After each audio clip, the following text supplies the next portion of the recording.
ಬಂದಿದೆ ನೋಡಿ ಬಸ್ಸು, ಅದು ಸೇಮ್ ನಂಬರ್ ಇದೆ, ಎರಡು ಒಂದೇ ನಂಬರಲ್ಲಿ ಓಡಾಡ್ತಿದೆ. ಸೊ ನಾವು ಇದು ಚೆಕ್ ಮಾಡಿದಾಗ ಒಂದು ಬಸ್ದು ಚಾಸಿ ನಂಬರ್ ಹಾಕಿ ಚೆಕ್ ಮಾಡಿದ್ರೆ ಆ ನಂಬರು ಬೇರೆ ಯಾವುದೋ ನಂಬರ್ ತೋರಿಸುತ್ತೆ, K55 ಅನ್ನೋ ಗಾಡಿನ ನಂಬರ್ ತೋರಿಸುತ್ತೆ. ಹಾಗಾಗಿ ನಾವು ಇದನ್ನ ಹಿಡಿದು ಪರಿಶೀಲನೆ ಮಾಡ್ತಾ ಇದ್ದೀವಿ. ಇನ್ನೂ ಯಾರು ಓನರ್ಗಳು ಬಂದಿಲ್ಲ, ಇದ್ರದ್ದು ಡ್ರೈವರ್ಗಳು ಯಾವುದು ರೆಕಾರ್ಡ್ಸ್ ಏನು ಕೊಟ್ಟಿಲ್ಲ, ತೋರಿಸಿಲ್ಲ, ಗಾಡಿ ಬಿಟ್ಟರು ಓಡೋದ್ರು, ಸೈನ್ ಕೂಡ ಮಾಡಿಲ್ಲ, rejected to sign in the check report. So ನಾವು ಅದನ್ನು ಇವಾಗ ಓನರ್ಗೆ ನೋಟಿಸ್ ಕೊಡ್ತೀವಿ. ಓನರ್ ಬಂದು ಅವರು ಏನು ಅವರ ಒಂದು ಎಕ್ಸ್ಪ್ಲನೇಷನ್ ವಿವರಣೆಗಳನ್ನು ಕೊಡ್ತಾರೆ ಈ ಬಸ್ ಬಗ್ಗೆ. ಅದ್ರ ಮೇಲೆ ಇಂಥದ್ದು ಇನ್ನೂ ಏನೇನಾದರೂ ಇರಬಹುದು ಅನ್ನೋದೊಂದು ನಮಗೆ ಅನುಮಾನ ಇದೆ. ಸೊ ಅದನ್ನು ನಾವು ವಾಚ್ ಮಾಡ್ತಾ ಇದ್ದೀವಿ. ಎಲ್ಲ ನಾವು ಪ್ರತಿದಿನ ಚೆಕಿಂಗ್ ಕಾರ್ಯಗಳಲ್ಲಿ ಇದನ್ನು ಗಮನಿಸ್ತೀವಿ.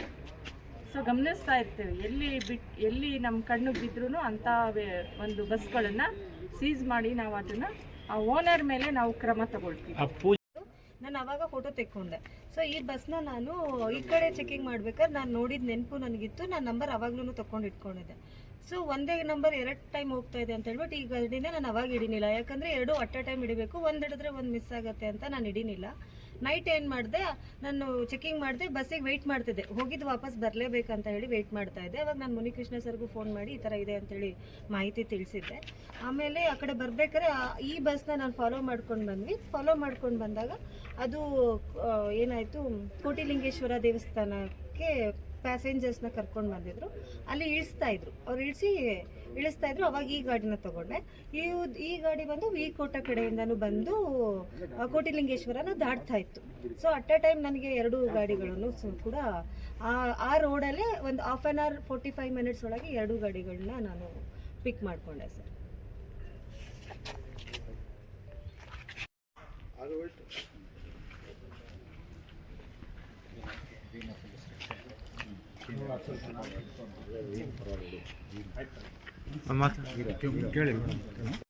ಒಂದೇ ನಂಬರಿಂದ 2 ಬಸ್ಗಳು ಹಿಡಿದಿದ್ದೀರಿ ಅಂತ ಗೊತ್ತಾಯಿತು.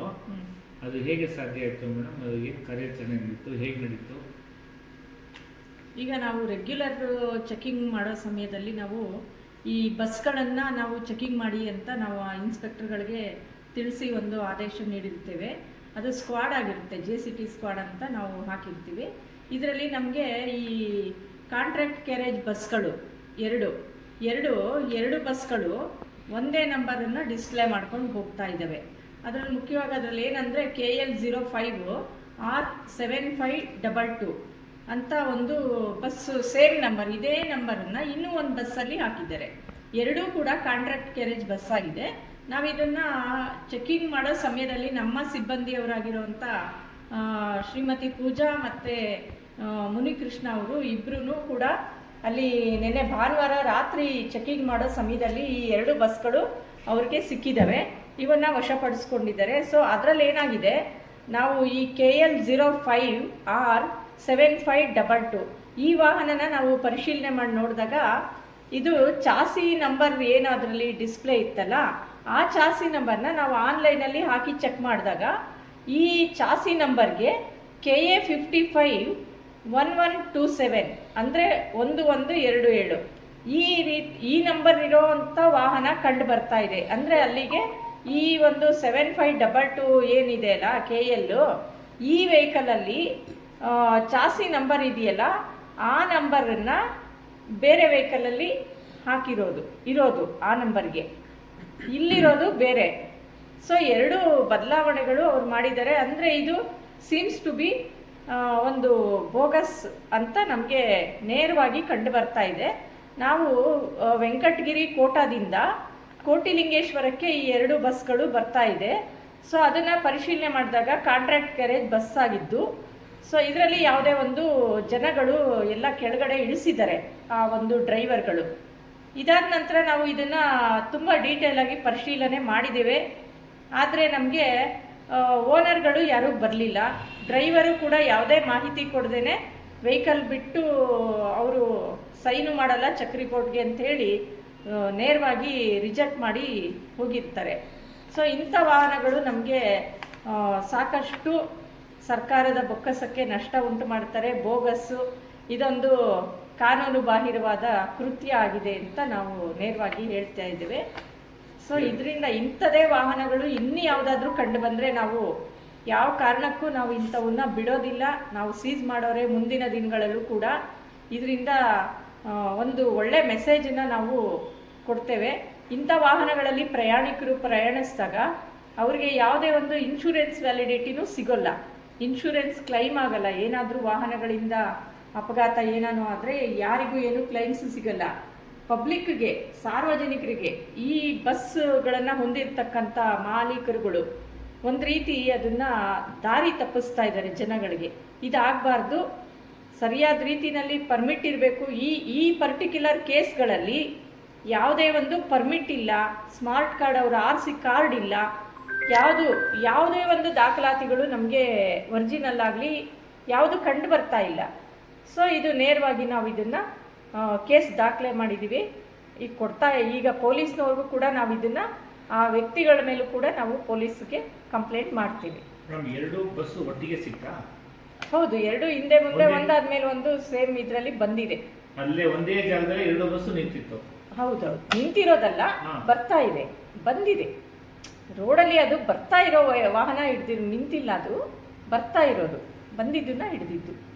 ಅಂದರೆ ವೆಂಕಟಗಿರಿ ಕೋಟದಿಂದ ಕೋಟಿಲಿಂಗೇಶ್ವರ ಕಡೆಗೆ ಬರಬೇಕಾದ್ರೆ ನಾವು ಕಾಯ್ದಿದ್ದು ಹಿಡಿದಿದ್ದು. ಕರ್ನಾಟಕ ಬಸ್ಗಳು, ಆಂಧ್ರ ಬಸ್ಗಳು, ಆಂಧ್ರ ಪರ್ಮಿಟೇ ಇದಿಲ್ಲ, ಪರ್ಮಿಟ್ ಅಂತ ಕಂಡು ಬರ್ತಾ ಇದೆ.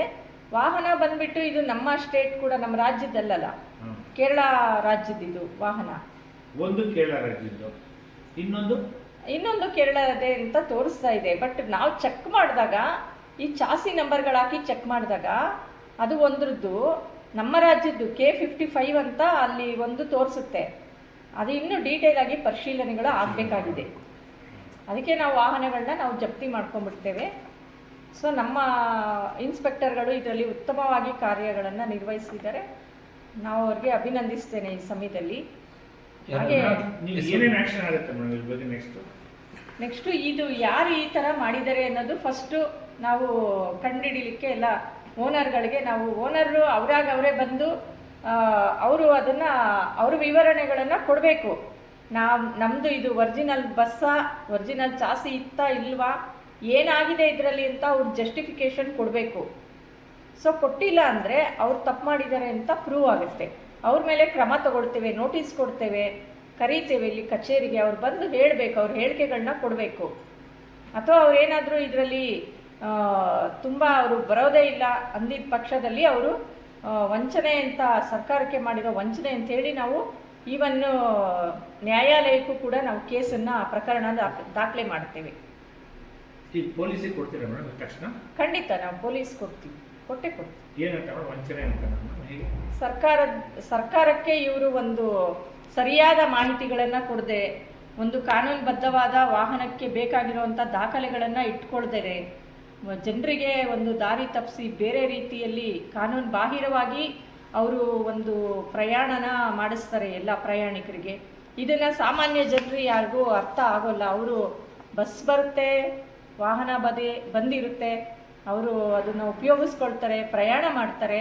ಅವ್ರಿಗೆ ಇದು ಯಾವುದು ಈ ರೀತಿಯದ್ದು ಒಂದು ಜಿನೈನ್ ಅನ್ನೋದು ಅವ್ರಿಗೆ ಗೊತ್ತಿರೋದಿಲ್ಲ. ಸೊ ಅಂಥ ಒಂದು ಸಾರ್ವಜನಿಕರಿಗೆ ಯಾವುದೇ ರೀತಿ ಇಂಥ ಮೋಸಗಳಾಗಬಾರ್ದು, ವಂಚನೆಗಳಾಗಬಾರ್ದು.